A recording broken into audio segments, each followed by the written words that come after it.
Welcome back दोस्तों, आप लोग के अपने अकाउंट्स एडिटेड चैनल में। आज हम मॉडल पेपर 3 में से क्वेश्चन नंबर 6-1 जो एनपीओ है वो करने वाले हैं।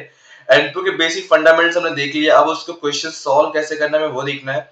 तो जिसने अब तक एनपीओ का बेसिक नहीं देखा, रिक्वेस्ट रहेगा एक बार जाके पहले बेसिक देख लो, समझ लो, फिर यहाँ आना।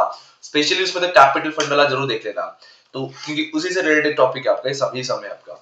अच्छा, ये पूरा पीडीएफ और इसके आंसर्स वगैरह जितने हो सकते हैं वो सब कुछ मैंने ऐप में अवेलेबल करवा दिया है। जस्ट ऐप डाउनलोड करो, ऐप का लिंक मैं डिस्क्रिप्शन प्रोवाइड कर दूंगा।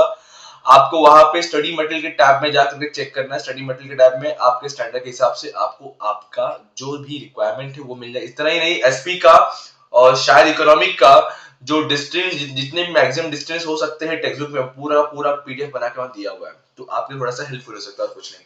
ओके, चलो स्टार्ट करते हैं। क्वेश्चन 6 एग्जैक्टली है क्या है क्वेश्चन, एनपीओ का कैसे सॉल्व करते हैं, एनपीओ सम्स हम लोग इसके अलावा बहुत सारे सम्स करेंगे, but it's depend on you कि आप अपने फ्रेंड तक कितना पहुंचाते हो, फिर वैसे हम सम्स करते चलेंगे। ओके, ज्योति आर्ट सर्कल है न्यूली स्टैब्लिश, ये वर्ड बहुत इंपॉर्टेंट है। न्यूली स्टैब्लिश है, इसका मतलब ये हो सकता है कि स्टार्टिंग से कोई कैपिटल फंड नहीं रहा होगा, और जब कैपिटल फंड होगा नहीं तो कैपिटल फंड को नील मानना है, क्योंकि ये आपका न्यूली है, न्यूली स्टार्टेड है। मैंने लास्ट लेक्चर में कैपिटल फंड को एक्सप्लेन किया था। फिर बोल रहा है कि कुछ इन्फॉर्मेशन आपको दिया हुआ है रिसिप्ट पेमेंट का। देखो, रिसिप्ट पेमेंट जितने बड़े भी इन्फॉर्मेशन दिए कि दो, रिसिप्ट वाला चीज मैक्सिमम आपका मैक्सिमम 99.99% चांस होता है कि या तो इनकम में आएगा या तो लाइबिलिटी में आएगा। क्या? या तो इनकम में या तो लाइबिलिटी। और जो पेमेंट होता है ना यार, वो या तो एक्सपेंडिचर और या तो असेट्स। 99.99% चांस ये होता है। जो 0.1% चांस क्या है वो इसी समय को समझ जाएगा। मैंने इस सम को सिलेक्ट इसलिए किया था कि बहुत सी चीजें क्लियर हो जाएगा। ओके, अभी कुछ चीजें आपको दिए हुए, नीचे आपको देखो कुछ एडजस्टमेंट दिया हुआ है। सबसे पहले बोला subscription outstanding for the year was ₹10,000, मतलब ये करंट ईयर का आउटस्टैंडिंग है। हमने सीखा है करंट ईयर में कोई दिक्कत होता नहीं है, करंट ईयर का आउटस्टैंडिंग ऐड करते हैं, प्रीपेड या प्री रिसीव लेस करते हैं। सो ये करंट ईयर का आउटस्टैंडिंग सिंपल सा सब्सक्रिप्शन में ऐड करेंगे। सेकंड इफेक्ट, पैसा मिलने वाला है रे बाबा। पैसा मिलने वाला तो कहां पर आएगा? एसेट्स में आएगा। तो सब्सक्रिप्शन को टिक कर लिया जाए, तो सब्सक्रिप्शन हमने टिक कर लिया। फिर बोला डेप्रिसिएशन ऑन फर्नीचर 10% है, तो फर्नीचर में से 10% माइनस करूंगा तो मुझे इस साल का actual closing amount of depreciation, closing amount of furniture मालूम पड़ जाएगा। तो फर्नीचर एडजस्टमेंट है, तो फर्नीचर को टिक करेंगे हम लोग, फर्नीचर को टिक कर लेंगे। ओके, अब बोल रहा है full amount of admission fees का जितना भी अमाउंट है पूरा अमाउंट, और उसके अलावा 50% डोनेशन, डोनेशन का जितना अमाउंट उसका 50% क्या करना है? कैपिटलाइज करना है। और कैपिटलाइज का मतलब मैंने बताया था लास्ट सेशन में ही कि सबसे पहले जो चीज कैपिटलाइज बोला वहां से वो अमाउंट माइनस करो और उस अमाउंट को लेके कैपिटल फंड में ऐड करो। ठीक है, सो एडमिशन फीस और डोनेशन फीस बोला है। ओ, सब पे भूल गए तो रिसिप्ट वाले पार्ट में। You are required to prepare income expenditure account for the year ending 31st March 20। ये डेट इंपॉर्टेंट है क्योंकि ये आपका क्लोजिंग है। और साथ में बैलेंस शीट भी बनाना, मतलब दो चीजें बनानी है, इनकम एक्सपेंडिचर और बैलेंस शीट एज यूजुअल हर क्वेश्चन की तरह। कुछ क्वेश्चन में सिर्फ आपको बोल देगा इनकम एक्सपेंडिचर बनाओ तो उसका मार्क्स रहेगा। बैलेंस शीट बनाते हो तो कुछ रॉन्ग नहीं है, बना सकते हो, उसमें मार्क्स नहीं रहेगा। ठीक है, सो ये अपना छोटा सा प्यारा सा नन्ना सा मुन्ना सा क्वेश्चन है यार। तो चलो शुरू करते हैं अपना क्वेश्चन नंबर 6-1 के लिए। मैं यहाँ डाल देता हूँ क्वेश्चन नंबर 6-1। सबसे पहले हेडिंग दो आप लोग की, इन द बुक्स ऑफ कौन है क्या है। सो क्वेश्चन नंबर 6 का ज्योति आर्ट सर्कल है, तो हम यहाँ लिखेंगे सबसे पहले। अच्छा, ये कौन से पेपर का वो भी लिख के रखना आप लोग, अच्छा रहेगा। ठीक है, कौन से पेपर का था अपने? ये मॉडल पेपर 3 का है। मॉडल पेपर कौन सा है ये? 3। तो जब प्रॉपर लिख कर तो ढूंढने एग्जाम के टाइम में ढूंढना नहीं पड़ेगा बहुत ज्यादा। ये आपका मॉडल जो पेपर नंबर है वो 3 का है। ठीक है, ओके। सबसे पहले ये इसको रफ कर दो, ये पता नहीं कहां से आ गया उड़ते छुटते। डिंग डिंग डिंग डिंग डिंग डिंग डिंग डिंग डिंग, ये डन। चलो स्टार्ट करते हैं। सबसे पहले हम लोग, आप कहीं से स्टार्ट करो, बस ध्यान रखने की हर एक चीज कवर होना चाहिए आपका। तो चलो हम यही स्टार्ट करते हैं। एडमिशन फीस, सबसे पहले एडमिशन फीस दिया और उसके बाद टिक किया। एडमिशन फीस के लिए क्या बोला था? एडमिशन फीस के लिए बोला था कि full amount of admission fees, पूरा अमाउंट कैपिटलाइज करना है। तो पहले हम लोग चलेंगे इनकम में। इनकम मतलब आप यहाँ पे आप लिख सकते हो एक्सपेंडिचर, यहाँ लिख सकते हो इनकम। ठीक है, परचेस जगह पे, और लिखना वही बेटर रहेगा। अब सबसे पहले आपका आएगा ए बाय एडमिशन फीस क्या है, बाय एडमिशन फीस। इसने एंटायर अमाउंट, पूरा अमाउंट कैपिटलाइज बोला तो माइनस पूरा का पूरा कैपिटलाइज हो जाएगा। तो एडमिशन फीस का अमाउंट कितना है वैसे 44,000, तो इनर कॉलम लिखने का पहले 44,000, पूरा का पूरा कैपिटलाइज मतलब पूरा का पूरा नीचे माइनस में आ गया। तो बचा 44,000 में से अगर 44,000 कैपिटलाइज हो गया तो रेवेन्यू नॉर्मल वाला जो इनकम बचा कितना बचा सर, जीरो, नील हो गया। सेकेंड इफेक्ट किधर आएगा सर, कैपिटलाइज बोला है मतलब यहां से माइनस करो, कैपिटल फंड में प्लस करो।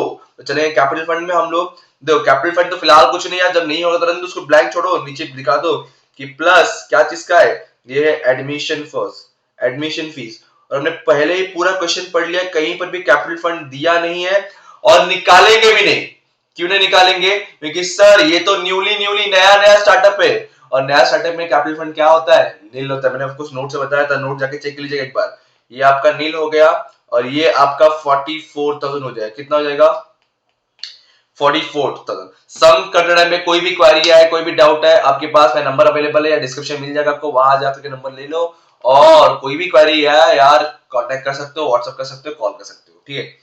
चलो एडमिशन फीस हो गया, उसके बाद बोला है सब्सक्रिप्शन। सब्सक्रिप्शन के ऊपर जी एडजस्टमेंट है, आउटस्टैंडिंग था, आउटस्टैंडिंग क्या करें करेंट ईयर का, बोलो ऐड या लेस, सर ऐड करेंगे। तो सब्सक्रिप्शन तो इनकम है यार, बराबर, ये भी इनकम है, ये भी इनकम है, ये भी इनकम है कहीं ना कहीं। तो चलेंगे सबसे पहले मैं सब्सक्रिप्शन 80,000 का अमाउंट है, तो यहाँ पे इनकम साइड में आएंगे। सर क्लोजिंग डेट चेक करो, क्या क्लोजिंग डेट क्या वैसे 20 है, तो ये आपका जाएगा इधर 20, इधर भी बैलेंस शीट में भी क्या आएगा 20। तो बात करें सब्सक्रिप्शन के बारे में, तो सब्सक्रिप्शन सबसे पहले इनकम में आएगा, तो लिखूंगा बाय सब्सक्रिप्शन। क्या है, बाय सब्सक्रिप्शन। सब्सक्रिप्शन का अमाउंट कितना दिया पहले वो चेक कर लो, तो सब्सक्रिप्शन अमाउंट दिया 80,000, कितना दिया 80,000। अब प्लस आउटस्टैंडिंग है, वो भी करंट ईयर का यार, और करंट ईयर से सोचने की जरूरत ही नहीं है, आउटस्टैंडिंग है वो भी करंट ईयर का, तो बोल क्या करेंगे, प्लस कर देंगे, ऐड कर देंगे, ठीक है। ये क्या है, आउटस्टैंडिंग का मतलब क्या होता है कि सब्सक्रिप्शन का और भी पैसा मिलेगा, यहाँ पे इनकम में रिकॉर्ड कर रहा हूं मैं, इनकम साइड रिकॉर्ड कर रहा हूं, क्रेडिट साइड में, तो ये एक तरह इनकम है अपने लिए। तो सब्सक्रिप्शन आउटस्टैंडिंग कितना करंट है का चेक कर लो, 10,000 का अमाउंट है, तो ये 10,000 का ऐड कर दूंगा, तो पहले का 80, अभी का 10,000 का सब्सक्रिप्शन मिला, कितना हो गया टोटल 90,000।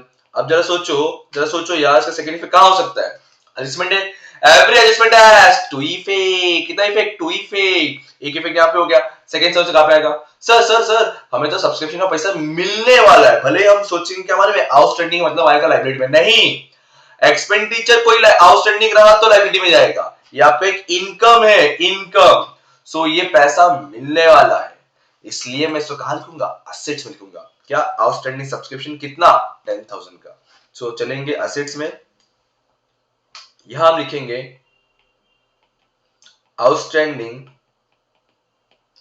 सब्सक्रिप्शन और अमाउंट है 8,000, जितना भी आउटस्टैंडिंग था उतना अमाउंट कहां से है देखो, सॉरी 8 नहीं, कितना है 10,000 है, okay so sorry 10,000, done, clear है। तो हमने ये वाला पार्ट में से यहां तक खत्म कर दिया। अब बात करेंगे डोनेशन में, तो डोनेशन भी इनकम है, बट ये क्या बोला है, कैपिटलाइज। तो आप दो चीज कर सकते हो, एक तो पहले यहाँ डोनेशन नील दिखाओ, ठीक है, फिर सेकंड इफेक्ट कैपिटल में प्लस करो, या फिर यहाँ लिखो ही नहीं और यहाँ लिखो और नीचे नोट्स में दिखाओ अलग से। सो बेटर है कि आप यहीं पे दिखा दो ना यार, कि बाय, और किसी को भी एक मार्क्स भी काटने का मौका मत दो, इसे प्रॉपर ढंग से लिखो। बाय डोनेशन ये लेस हो रहा है, माइनस हो रहा है, लेस पूरा पूरा कैपिटलाइज हो रहा है, तो ये आ जाएगा कैपिटलाइज्ड, नहीं 50% था शायद से, एडमिशन फीस कहता, और ये 50% कैपिटलाइज है। तो पहले डोनेशन का अमाउंट चेक करो कितना दिया हुआ है, सो डोनेशन है 36,000, कितना 36,000, और ये देखो क्वेश्चन में बोला है 50%, दिस वन, ओके। तो क्या करूंगा, 36,000 का 50% सर, उसका आधा मतलब कितना होता है बोलो 18,000। अब 36,000 में से 18 क्या बचा, कितना चाहिए, तो वीडियो को फास्ट देखो बट पूरा देखना, पता नहीं बीच में कुछ ऐसा चीज बता दूं जो आपके लिए एग्जाम में बहुत हेल्पफुल हो जाए, तो वीडियो पूरा देखो बट थोड़ा स्पीड में चाहिए। तो अगर आपको आता है चैप्टर, इस क्वेश्चन आता है और वीडियो स्पीड में देखो, बट देखो जरूर पूरा, ठीक है। कैपिटलाइज सेकेंड पे कहां पर आएगा सर, कैपिटलाइज वाला मतलब लाइबिलिटी में कैपिटल फंड में ऐड हो, लेकिन अगर बोलता कि it's for the building fund तो यहां से बिल्डिंग फंड बोल के माइनस करता और सेकेंड में बिल्डिंग फंड में ऐड करता। ज्यादा नहीं बोल रहा हूं मैं, नहीं दिया होता बिल्डिंग फंड तो डायरेक्टली बाहर था, donation for building fund outer column amount कहां पे लाइबिलिटी में, या बिल्डिंग फंड के लिए नहीं बोला है, कैपिटलाइज बोला, इसलिए माइनस करूंगा, कैपिटल फंड में ऐड करूंगा, डोनेशन बोल के 16,000, तो यहां पे आएगा प्लस डोनेशन कितने का 16,000 का। डन। सो हमने ये वाले पार्ट, रिसीव वाले पार्ट पूरे खत्म कर दिए। अब एक्सपेंडिचर पेमेंट वाले बात करता हूं। एक्सपेंडिचर सेक्शन देखो, फर्नीचर तो एसेट से यार, एक्सपेंडिचर एक्सपेंडिचर है, ये एक्सपेंडिचर है, ये एक्सपेंडिचर एक्सपेंडिचर, ये एसेट, ये आपका closing balance of cash and bank balance है जो असेट्स में आएगा, ठीक है। चलो तो पहले फर्नीचर ही दे दिया है तो फर्नीचर टिक भी है। अब पहले से ओपनिंग कोई फर्नीचर है ही नहीं क्योंकि न्यूली स्टार्टेड है भैया, न्यूली स्टार्टेड है, ओपनिंग कोई बैलेंस नहीं है। तो सीधे सीधे ये साल फर्नीचर खरीदा हमने और इसके ऊपर 10% डेप्रिसिएशन। अभी कब खरीदा डेट नहीं दिया है, डेट नहीं दिया है इसलिए पूरे 12 महीने डेप्रिसिएशन निकले। अगर डेट दिया हो तो एज पर डेट करना पड़ता। तो फर्नीचर है 24 तक का। फर्नीचर कहां लिखेंगे, असेट्स में आएंगे और लिखेंगे फर्नीचर, क्या लिखेंगे फर्नीचर, और होने वाला है लेस डेप्रिसिएशन। तो पहले फर्नीचर का अमाउंट चेक कर लो कितना है, तो फर्नीचर अमाउंट जैसा 24,000, सो 24। ये जरा बताओ तो रेट ऑफ डेप्रिसिएशन कितना है सर, रेट ऑफ इंटरेस्ट 10% है। जादू करके बताओ 24,000 का 10% फॉर द 12 मंथ कितना आएगा सर, सर क्या बोला 24,000 का 10% फॉर द 12 मंथ कितना आएगा, तो सीधे सीधे एक जीरो गायब करो ना, तो 2,400। ये माइनस करके बताओ कितना आएगा, 006 1 और 2, ठीक है। 21 23 हो गया, 23 और 24 हो गया। लेकिन सर इसको कहां लिखेंगे, हम बाहर लिखेंगे, क्यों, क्योंकि इसके ऊपर और कोई एडजस्टमेंट नहीं है इसलिए माइनस करके बाहर ले लिया। अच्छा ये क्या हो रहा है सर, ये तो एक्सपेंस लॉसेस हो रहा है, हाँ हमारे जेब से जा, हमारे जेब से कम हो रहा है पैसा, हमारा एसेट कम हो रहा है, लॉस हो गया, डेप्रिसिएट हो गया। डेप्रिसिएट कहां लिखते हैं, एक्सपेंडिचर में। कहां लिखते हैं, एक्सपेंडिचर में। तो कितना अमाउंट है 2,400, तो यहां के लिखेंगे सबसे पहले हम लोग टू डेप्रिसिएशन, क्या, टू डेप्रिसिएशन ऑन फर्नीचर। कितना अमाउंट था, कितना अमाउंट निकाला हमने वहां पे सर, डेप्रिसिएटेड 2,400। जिन बच्चों ने कुछ भी किया नहीं है, जितना मैं करवा रहा है रिवीजन सेशंस में उतना कर लो, ये प्लेलिस्ट में जितना कुछ अवेलेबल है इतना कर लो, या जो आने वाला उतना कर लेना, 100% गारंटी पास हो जाओगे। बस बस हर एक चीज अच्छे से कर लेना, जितना बता रहा हूँ जितना करवा रहा हूँ, ओके, बस उतना आपको आना चाहिए। ये हो गया, फर्नीचर हो गया। फर्नीचर के बाद क्या चेक करो, सो फिर स्टेशनरी है और ऑफिस रेंट है, न्यूज़पेपर, इसमें कोई एडजस्टमेंट नहीं है, तो एज इट इज हम कहां लिख देंगे एक्सपेंडिचर में, स्टेशनरी ऑफिस रेंट। यार है स्टेशनरी, कभी कभी स्टेशनरी कंज्यूम वगैरह भी हो सकता है, ये सब उठाने पीछे रीजन एक ही था, ये आपको बता सकूं कि ओपनिंग फंड रहा तो कैसा क्वेश्चन करना, आपको ओपनिंग फंड ना रहा तो कैसा क्वेश्चन करना, ठीक है। कैपिटल फंड, स्टेशनरी, स्टेशनरी के बाद है office rent, newspaper, two office rent और एक है न्यूज़पेपर, इन सब पे कोई एडजस्टमेंट नहीं है। इनके अमाउंट चेक करो फटाफट, सो 8,500 600, 8,500 और 600, डन। यहां तक पहुंच गए हम लोग। फिर टेलीफोन एक्सपेंसेस 1120, वो भी वही है 1120, कोई एक्सपेंसेस कोई एडजस्टमेंट नहीं है। क्या चीज का है, ये है टेलीफोन एक्सपेंसेस है, डन। फिर क्या है, फिर investment part of assets, investment का कोई कुछ नहीं बोला फिलहाल, नॉर्मल। तो 46,000 का इन्वेस्टमेंट आपका एसेट्स में दिखेगा, क्या दिखेगा, इन्वेस्टमेंट। कितने का इन्वेस्टमेंट है, तो इन्वेस्टमेंट है 46,000 का। चलो ये हो गया। उसके बाद क्या बोला चेक करो, अब ये बैलेंस सीडी, ये क्लोजिंग बैलेंस है एसेट्स का, ध्यान रखना कभी कभी ओपनिंग दिया होता है, इतना न्यूली से नहीं दिया है, ओपनिंग को इग्नोर करना, ओपनिंग को नहीं लिखना है, क्लोजिंग को लिखना है। Cash in hand, cash at bank, तो आ जाएगा एसेट्स में, यहीं पे एक कैश है और एक बैंक बैलेंस है। तो कैश इन हैंड है 15,080 रुपए, चलो अंदर ही आइडिया के लिख देता हूँ, जो दिया जैसे दिया वैसे लिख लेते हैं, काम इजी हो जाएगा। 60,000 मतलब टोटल कितना हो गया sir, 75,080 rupees. So yes boss, हमने रिसीव पेमेंट खत्म कर दिया। अब चेक करते क्या सारे एडजस्टमेंट कवर किया है क्या हमने। तो फर्स्ट वन सब्सक्रिप्शन कर लिया, फर्नीचर कर लिया, एडमिशन फीस फुल्ली और 50% एडमिशन डोनेशन कर लिया, खत्म हो गया। इतना सम था, सोचो ना यार, इतना सम तुमको 12 मार्क दे सकता है। तो ये पेपर आया ना, अगर ये पेपर में ऐसा कुछ क्वेश्चन आ गया ना यार, तो ये तो आपके लिए मतलब ऐसा होना चाहिए ना कि सोने पे सुहागा मिल गया। मतलब ऐसा होना चाहिए कि मक्खन मिल गया ऐसे बैठे बैठे। इतना मस्त चीज हो गया, इतना छोटा सा क्वेश्चन 12 मार्क देके देगा तुम्हारे पॉकेट में, ऐसे मार के जाएगा। सो अब इसको क्लोज कर लेते हैं हम फटाफट फटाफट। देखते क्या आ रहा है, सरप्लस आ रहा है, डेफिसिट आ रहा है, और आ रहा है तो कितना आ रहा है। आपको मैं सिर्फ 10 सेकंड दे रहा हूँ, वीडियो पॉज करो। वीडियो पॉज करके मुझे प्लस ये बताओ कि सरप्लस है कि डेफिसिट है, और है तो कितना है, और ज्यादा अमाउंट किन से साइड है। फटाफट आपको दे रहा हूं मैं 10 सेकंड, वीडियो पॉज करो, अब बताओ कितना आ रहा है।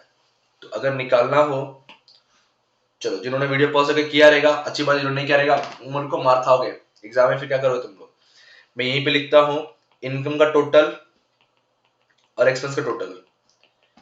तो आप लोग का इनकम जो बन रहा है समथिंग कितना, 1,08,000। तो ये आ गया आपका 1,08,000।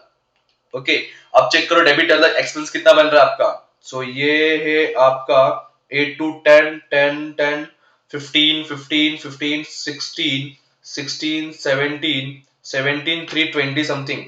चेक करो तो 17 320 समथिंग बन रहा है। माइनस करके बताओ कितना आ रहा है। 0 8 फिर 4 एंड 0 देन 9। सो 90,000 19,480। अभी कुछ रॉन्ग है क्या, चेक कर बराबर बराबर कितना आ रहा है। नहीं नहीं नहीं सर, ये 480 नहीं, ये आपका आएगा कितना, ये 6 बचेगा ना यार। हाँ देखो, ये बचेगा अपना 680। सिंपल सा कॉन्सेप्ट है ना, 9 में 3 क्या 6। तो यस, अपने को मिला 90,680। देखो यहाँ पे वो क्या रहा है, आपका इनकम ज्यादा है एक्सपेंसेस कम है। इनकम ज्यादा है एक्सपेंसेस कम है, मतलब आपको हुआ है सरप्लस। सॉरी, ये क्या हुआ आपको, सरप्लस हुआ है। सरप्लस क्या हुआ है, सरप्लस। पहले टोटल अमाउंट जो हाईएस्ट अमाउंट है जो इनकम वाला 1,08,000, इसको हम दोनों साइड लिखेंगे फॉर द टैली पर्पस। यहाँ पे भी 1,08,000 आएगा और यहाँ पर भी 1,08,000 ही आएगा। इसमें जब हम ये सब माइनस कर लेंगे, ये सब माइनस कर लेंगे तो कितना बचा है, 90,000 90,680 90,680। ये क्या बना अपने लिए, ये बना है सरप्लस। तो यार लिखूंगा टू सरप्लस। ओके, ये बैलेंस इन फिगर अमाउंट आपका आ गया, इतना बच गया। अब सरप्लस अगर आता है तो कैपिटल फंड में क्या करते हैं, ऐड करते हैं। डेफिसिट आएगा तो लेस करते हैं। तो सरप्लस आया है, इधर आऊंगा कैपिटल फंड में, क्या करूंगा, प्लस सरप्लस। कितना अमाउंट आया सरप्लस का, 90,680। ठीक है, अब जब तीनों प्लस करो फटाफट फटाफट, चलो बताओ कितना आ रहा है। ये 8 0 और ये 6 10 और 10 14 15 समथिंग ऐसा कुछ आ रहा है। ठीक है, 1,50,680। यस सर नो, या एक बार चेक कर फटाफट कितना आ रहा है, प्लस करके बताओ कितना आ रहा है। 44,000 है, 16,000 है और 19,680 है आपका। तो ये क्या 1,50,680 आ रहा है क्या। और कोई ऐसा कंटेंट जो लाइव में लिखा ना हो, अपन ने सब कुछ लिख लिया है ना। ठीक है, एडमिशन फीस आपको 44 था, चेक कर लो। एडमिशन फीस अपना, admission fees admission fees admission fees किधर किधर किधर किधर किधर किधर ये रहा 44। फिर आपका 50% डोनेशन, डोनेशन कितना अमाउंट है 36। अच्छा 18,000 ये देखो ये देखो रॉन्ग कर दिया अपन ने। ये डोनेशन यहाँ पे 18 लिखा, लेकिन यहाँ कितना लिखा हमने 16। तो यहाँ पे कितना आएगा 18। तो 2,000 बढ़ जाएगा, मतलब 152 हो जाएगा ये। ओके चलो, अब ऐसे चेक करते हैं कि उतना ही, अगर इतना ही आ गया यार सम टैली ये बल्ले बल्ले, वरना कुछ तो किधर रॉन्ग मारेगा एग्जाम में। अगर मान लो टैली नहीं हुआ, रॉन्ग हो गया तो कोई दिक्कत नहीं, नेक्स्ट टाइम उड़ी मारना, इस समय बहुत ज्यादा टाइम वेस्ट नहीं करना, वरना नेक्स्ट टाइम भी रॉन्ग हो जाएगा।